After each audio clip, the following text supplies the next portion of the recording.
भाग्य में कितना धन।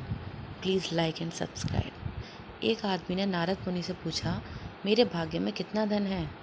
नारद मुनि ने कहा, भगवान विष्णु से पूछकर कल बताऊंगा। नारद मुनि ने कहा, 1 रुपया रोज़ तुम्हारे भाग्य में है। आदमी बहुत खुश रहने लगा। उसकी ज़रूरतें 1 रुपये में पूरी हो जाती थी।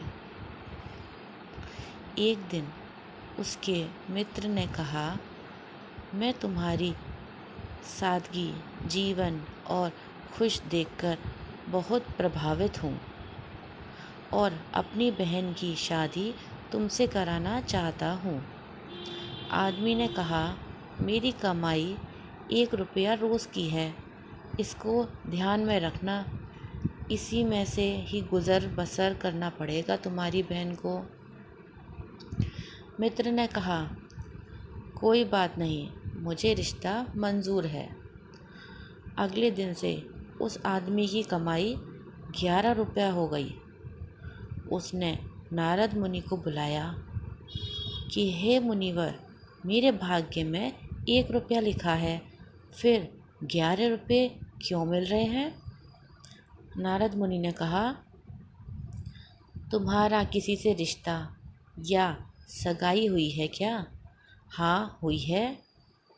तो ये तुमको 10 रुपये उसके भाग्य के मिल रहे हैं। इसको जोड़ना शुरू करो, तुम्हारे विवाह में काम आएंगे।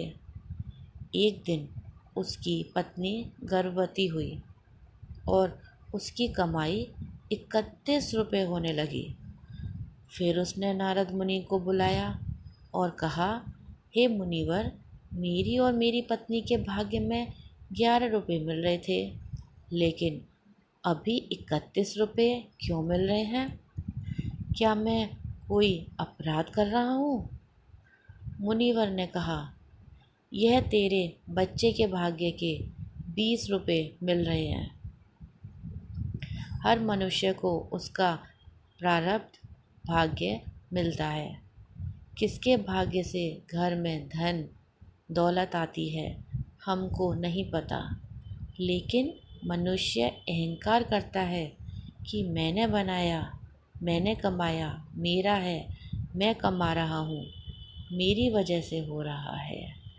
ये सब गलत है। सब भाग्य में जितना है उतना ही पाता है। भाग्य, धन, प्राप्ति सब कुछ भगवान के भरोसे होती है, भगवान के भाग्य से मिलती है। इसीलिए हमें भगवान का नमन करना चाहिए, उसका शुक्रगुजार होना चाहिए और अपने भाग्य से, कर्म से जुड़े रहना चाहिए। Thank you very much.